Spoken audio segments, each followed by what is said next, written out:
Metal non metal, important question for the metal और non metal, chemistry class 10th। अच्छा, बात करेंगे metal की फिजिकल प्रॉपर्टी के बारे में। अच्छा, जो मेटल जो जनरली आपको बेसिक जो फर्स्ट 3 चैप्टर है, ठीक, इसमें 1 मार्क्स का क्वेश्चन पुटअप होने हैं, 1 मार्क्स से शुरू के 3 चैप्टर्स हैं, तो पेजेस हैं। नाउ स्टार्ट करते पहले मेटल के बारे में।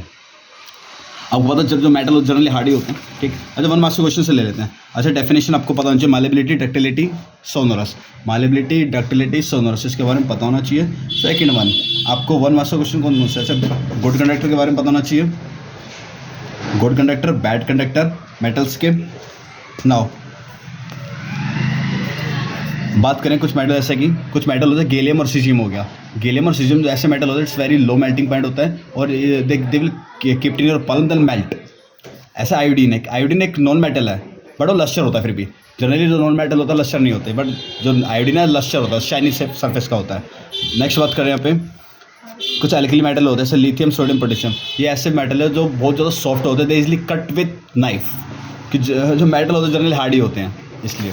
अच्छा, कुछ नॉन मेटल भी होते हैं, कुछ नॉन मेटल है, जैसे कि बात करें ब्रोमाइन। ब्रोमाइन एक नॉन मेटल है बट वो लिक्विड होता है रूम टेम्परेचर पे। तो ये कुछ टाइप के क्वेश्चन जो इंपॉर्टेंट है, 1 मार्क्स से पुटअप होंगे एग्जाम के अंदर, जो आपका 25 को है, क्लास 10th। अच्छा, now second one important is आपका केमिकल इक्वेशन पे आते हैं। ये केमिकल इक्वेशन में आपका एक तो सबसे एम्फोथेरिक ऑक्साइड की डेफिनेशन है, 1 मार्क्स की एम्फोथेरिक ऑक्साइड डेफिनेशन है। अच्छा, एक्टिविटी सब पढ़ने हैं, एक्टिविटी मोस्ट इंपॉर्टेंट है, केमिस्ट्री बेस्ड ऑन एक्टिविटीज़, हम उसको छोड़ देते हैं लेकिन इंपॉर्टेंट है। अच्छा, ये वाली दोनों इक्वेशन इंपॉर्टेंट है, ये भी आपके दोनों इक्वेशन इंपॉर्टेंट है। तो सोडियम वाली है, सोडियम पोटेशियम वाली। कि सोडियम, कुछ सोडियम और पोटेशियम ऐसे मेटल होते हैं, they are very reactive metal, they are open in the surface, they catch fire, आग पकड़ लेते हैं, इसलिए इसको अंडर द क्रोसिनोल रखते हैं, because they are very reactive, simple. Next बात करते हैं। अच्छा, वाटर की reaction, what happen when metals react with water, ये मोस्ट इंपॉर्टेंट है, 3 मार्क्स का क्वेश्चन ऐसे पुटअप होना है। लेकिन याद रखना, वाटर कैटेगराइज कर रखा है वाटर को भी, ठीक, कैसे? Cold water, hot water, steam के साथ। Cold water, hot water, steam. अच्छा, कोल्ड वाटर की दे रखी है यहाँ पे, कोल्ड वाटर के साथ दे रखा है, ठीक, और स्टीम के साथ दे रखा है, लेकिन यहाँ पे हॉट वाटर के साथ नहीं था। तो यहाँ पे मैं लिख रखा है मैग्नीशियम के ले लेना, magnesium react with water, they form magnesium hydroxide और हाइड्रोजन। ये मोस्ट इंपॉर्टेंट है, 3 मार्क्स का क्वेश्चन से पुटअप होना है, ये पेज याद रखना, this page is very important page. Now ये पैरा इंपॉर्टेंट है, इसमें से एक क्वेश्चन पुटअप होना है, ये पैरा इंपॉर्टेंट है। नाउ फॉर्मेशन आपको आनी चाहिए, 2 मार्क्स की फॉर्मेशन आएगी, 2 मार्क्स की फॉर्मेशन आनी है, इस टाइप के क्वेश्चन प्रैक्टिस करनी है। ये रहा एक पॉइंट यहाँ पे भी है, और यहाँ से आपका एक सेकंड क्वेश्चन ब्लू बॉक्स का फर्स्ट का सेकंड वाला। अच्छा, आयनिक कंपाउंड की प्रॉपर्टी इंपॉर्टेंट है, आयनिक कंपाउंड की प्रॉपर्टीज इंपॉर्टेंट है। नाउ सेकंड 1 मार्क्स की डेफिनेशन है, कुछ याद कर लेना, जैसे कि और की डेफिनेशन, और की डेफिनेशन, गेन की डेफिनेशन, और की डेफिनेशन, गेन की डेफिनेशन, और एक एमलगम की डेफिनेशन। ये मैं मेरी बातों का आप सुनना ध्यान से, जो आपके लिए बेनिफिशियल होगा। एमलगम की डेफिनेशन, ये 1 नंबर की डेफिनेशन आएगी, एमलगम की डेफिनेशन आपके एग्जाम में। नाउ अब 5 मार्क्स के बारे में बात करते हैं, एक्सट्रैक्शंस ऑफ द मेटल, ठीक, इसको कैटेगराइज कर रखा, हाईली रिएक्टिव, ठीक, मीडियम रिएक्टिव और लो रिएक्टिव। ये इंपॉर्टेंट, ये वाला पेज आपका मोस्ट इंपॉर्टेंट है, 5 नंबर के वेटेज का पेज है, 5 मार्क्स का क्वेश्चन आएंगे इसमें से, ये वाला पेज इंपॉर्टेंट है। पहले यहाँ पे बात करेंगे लीस्ट रिएक्टिव एक्सट्रैक्शंस के बारे में, मिडल, ठीक है, middle of the reactivity series वाला, ये भी इंपॉर्टेंट है, 5 मार्क्स लेके जाएंगे आपको, ये आपको घुमा के देगा, ये इंपॉर्टेंट है, ये आपका ये वाला रिएक्शन इंपॉर्टेंट है। और लास्ट में आपका ये वाला थर्मिट प्रोसेस, रेलवे ट्रैक्स के जो जॉइंट्स होते हैं उनको फिल करने के लिए करते हैं, दोनों reaction important, most important reaction है, 5 मार्क्स का ये पेज है पूरा, ये ध्यान रख लेना, 5 नंबर देके जाएगा आपको ये, ओके। नेक्स्ट है आपका इलेक्ट्रोलाइटिक रिफाइनिंग, ये भी 3 मार्क्स की वेटेज का क्वेश्चन यहाँ से पुटअप होना है, ठीक, कोरेशन कोई जरूरत नहीं है, पता है आपको कैसे इससे बचाना है, पेंट करके, गैल्वेनाइजेशन और ऑयलिंग के थ्रू। नेक्स्ट है यहाँ पे एमलगम का डेफिनेशन, ये पैरा इंपॉर्टेंट है, ये पैरा केमिस्ट्री के लिए मोस्ट इंपॉर्टेंट पैरा है, याद रखना। बात करेंगे यहाँ से एक्सरसाइज में, क्वेश्चन नंबर 12 करना है, 9th करना है, क्वेश्चन 8th करना है, इंपॉर्टेंट है। चैप्टर 4 के सबसे फेवरेट टॉपिक आपका हो, सब बच्चों का केमिस्ट्री का चैप्टर 4 सबको पता है इंपॉर्टेंट होता है। अच्छा, chapter 4 carbon and its compound, important topic. सबसे पहले डेफिनेशन याद रखना, एक कोवेलेंट बॉन्ड की डेफिनेशन याद करना। अच्छा, कुछ इलेक्ट्रॉन डॉट स्ट्रक्चर आएंगे, जैसे आपको नॉर्मल पहले पता हो, single bond, double bond, triple bond, hydrogen का ले लेना, ऑक्सीजन का दे रखा है, नाइट्रोजन दे रखा है। ठीक, बट इंपॉर्टेंट पे बात करते हैं। इंपॉर्टेंट सबसे पहले जो इंपॉर्टेंट है, एक तो CO2 का डॉट स्ट्रक्चर आना चाहिए, S8 का आना चाहिए।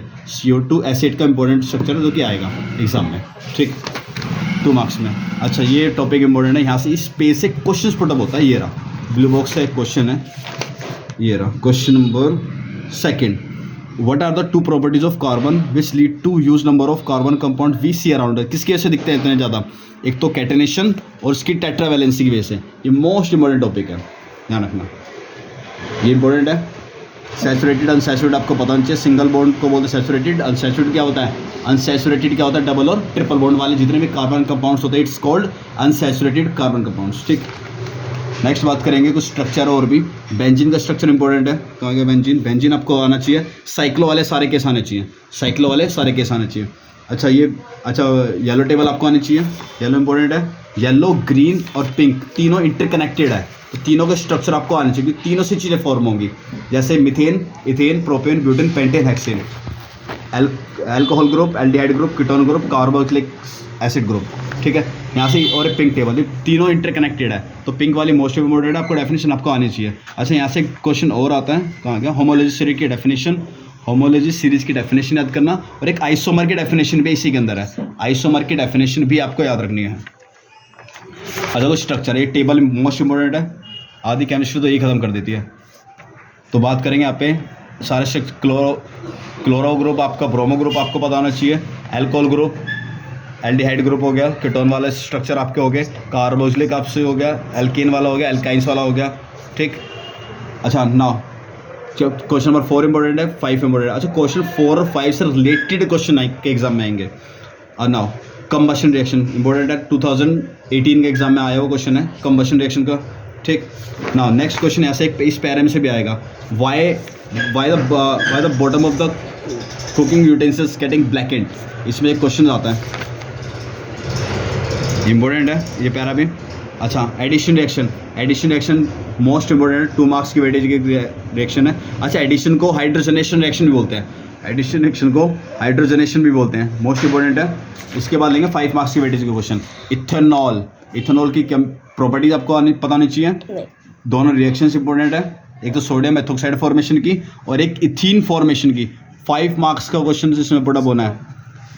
एक है इथेनोइक एसिड के, नेक्स्ट है इथेनोइक एसिड की प्रॉपर्टी आपको पता नहीं चाहिए, फिजिकल प्रॉपर्टी। देन इसकी रिएक्शंस दोनों बड़े, ईस्टर फॉर्मेशन सबको पता है, और एक स्पोनिफिकेशन वाली पीछे ये रही, दोनों इंपॉर्टेंट है। और एक ये एक्टिविटी इंपॉर्टेंट है, एक्टिविटी केमिस्ट्री में नहीं छोड़ना बिल्कुल भी, फिर तभी पेपर हार्ड लगता है। इसलिए केमिस्ट्री एक्टिविटी ऑल आपको कंप्लीट करनी है। ये रिएक्शन इंपॉर्टेंट है। ठीक, और यहाँ से आपका डिटर्जेंट वाला, क्लिनजिंग एक्शन ऑफ सोप वाला, आपके कपड़े जो क्लीन करने वाला, ये क्वेश्चन यहाँ से आ रहा, वो कर लेना। क्वेश्चन नंबर 15 वाला, ये पैरा है, इंपॉर्टेंट है, ये आपको कंप्लीट करना है। ठीक, क्लीनिंग एक्शन ऑफ सोप, आपके कपड़े तो गंदे होते हैं कैसे क्लीन हो जाते हैं। फिनिश। नाउ नेक्स्ट स्टार्ट करेंगे बायो।